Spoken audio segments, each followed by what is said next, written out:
V-Guard presents कौन जीत रहा है, को पावर्ड बाय सेंसोडाइन एंड विमल। बोलो जुबां केसरी। मायावती का भी आज एक लिखित बयान कह सकते हैं आया सोशल मीडिया पर, जिसमें उन्होंने कहा कि जिस तरीके से हमने मुसलमानों को प्रतिनिधित्व दिया लगातार पिछले कुछ चुनावों में और हमको वापस से उतना मदद उतना मैंडेट नहीं मिला उन लोगों की तरफ से, इसलिए वो आगे आने वाले चुनावों में इस बात का ख्याल रखेंगे कि कैसे किसको उनको कितना मैंडेट देना है, कितना उनको प्रतिनिधित्व देना है। तो ये बयान बड़ा चर्चा में है। और उससे पहले जिस तरीके से हमने देखा कि बसपा जैसे चुनाव लड़ी, आकाश आनंद एग्रेसिव थे और आकाश आनंद एकदम से साइडलाइन किए गए, उनको कहा गया कि अभी उनको और मैच्योर होना है, उसको लेकर पब्लिक के बीच हमें रिएक्शन दिखा। तो मायावती का आज का स्टैंड, पिछले जो कुछ घटनाक्रम रहे, इन सभी को अगर देखा जाए तो कैसे देख रहे हैं आप, और बसपा का भविष्य, उसकी भविष्य की पॉलिटिक्स, उसको कैसे देख रहे हैं?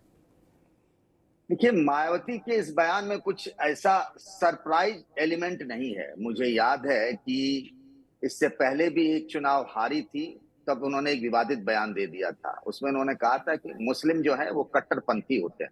प्रेस कॉन्फ्रेंस करके उन्होंने बात कही थी और बाद में बयान जारी करके उन्होंने इस बात को कहा कि मीडिया ने मेरे बयान को गलत तरीके से पेश किया। बोली वो खुद, मैं उस खुद प्रेस कॉन्फ्रेंस में था। फिर बाद में प्रेस रिलीज आया कि ऐसा हुआ था।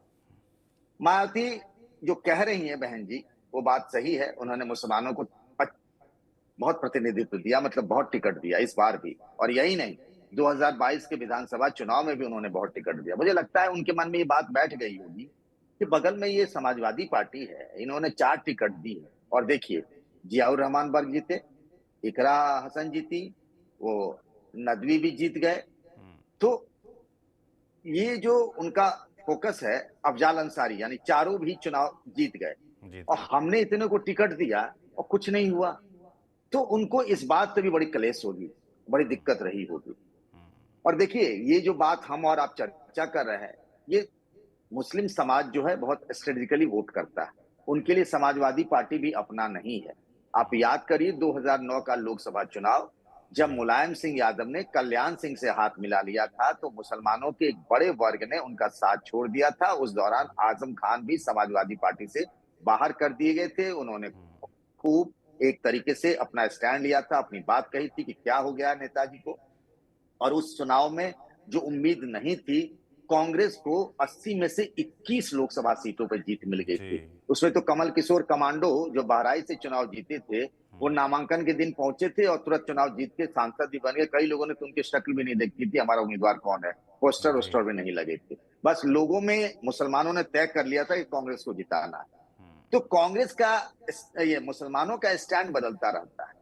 जब तक उनको ये नहीं लगेगा कि फलाना ही हमें चुनाव जितवा सकता, तब तक वो उसके साथ नहीं जाएंगे। वो रणनीतिक तौर पर वोट करते हैं। इस बार देखिए, किसी मुस्लिम ने नेता की अपनी कोई विवादित, हम लोग एक बार चर्चा भी कर रहे थे, बहुत संयमित मर्यादित जी। तरीके से एकदम सॉलिडली इंडिया गठबंधन के साथ रहे कि मुझे जिताना है, कहीं हो हल्ला नहीं करना, ताकि कोई कम्युनल पोलराइजेशन नहीं हो। और इसका बड़ा फायदा इंडिया अलायंस को हुआ, कांग्रेस को भी और समाजवादी पार्टी को।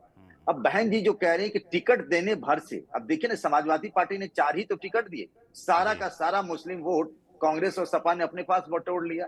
वहां बात हिस्सेदारी की नहीं है भाई। बीजेपी भी तो मुसलमानों को, मुख्तार मुख्तार अब्बास अंसारी हो या शाहनवाज हुसैन हो, इससे पहले यहाँ मोहसिन नजात थे, यहाँ अभी दानिश भी मंत्री हैं, उससे टिकट, उससे उनको वोट नहीं मिलता है। उसकी मुस्लिम समाज में वोटिंग करने का एक अलग पैटर्न रहा। बहन जी ने ये कह करके अपने लिए थोड़ी सी और मुश्किलें खड़ी कर ली। देखिए, सच बोलना चाहिए, लेकिन सच बोलने की टाइमिंग होती है, और क्या सच बोलना जरूरी ही है, ये बात भी देखना पड़ेगा। मायावती जी। के सामने सबसे बड़ी चुनौती ये हो है ना, कि अपना पहले बेस वोट बचाएं। पहले बेस वोट उनका क्या था? आज से कुछ साल पहले पूरा दलित समाज। आज हम मायावती जी की बात करते हैं तो सिर्फ जाटव की बात करने लगते हैं। पहले उनके पास खटीक, सोनकर, वाल्मीकि, धोबी, पूरा पासी, पूरा दलित समाज होता था। इसके अलावा हम लोग बात करते थे स्टेपनी अ, अ, वोट की, जिसमें मौर्य होते थे, स्वामी प्रसाद मौर्य वहीं थे। और आपको बताऊं, राम अचल बाबू राजभर सिंह जैसे कुशवाहा बड़े थे। नेता होते थे, बाबू जी। सिंह कुशवाहा। तो कुशवाहा, शाक्य, मौर्य, ये सब स्टिपनी वोट भी उनके पास होता था, घटकर आज उनके पास अपनी जाटव वोट बैंक बचाने की चुनौती आ गई है। तो जी। जब तक इनके पास अपना एक ठीक ठाक बेस वोट नहीं होगा, मुस्लिम समाज उनके साथ नहीं आएगा, तो बहन जी को अपनी रणनीति बदलनी पड़ेगी। और आकाश आनंद को जिस तरीके से और जिस समय उन्होंने चुनाव प्रचार से और जो वजहें बताकर की है, उससे मुस्लिम समाज में एक और मैसेज चला गया है कि बहन जी की पार्टी जो है वो एक तरीके से इसकी बीजेपी की बी टीम है, क्योंकि आकाश आनंद के टारगेट पर प्राइमरली बीजेपी ही थे। तो बहन जी मुझे लगता है जो 4 बार यूपी के मुख्यमंत्री रही हैं, इतनी बड़ी उनकी पार्टी रही है, इतना बड़ा उनका मूवमेंट रहा, पूरे देश में कई राज्यों में बीएसपी का अपना एक बेस वोट है, एक जी। उनके इतने समर्थकों की टोली है। उनको समझना पड़ेगा कि बदलते वक्त में उनको अपनी रणनीति में एक बहुत बड़ा बदलाव करना पड़ेगा। इस तरह के बयानों से अभी तो परहेज करना चाहिए। वी-गार्ड प्रेजेंट्स कौन जीत रहा है, को पावर्ड बाय सेंसोडाइन एंड विमल। बोलो जुबां केसरी।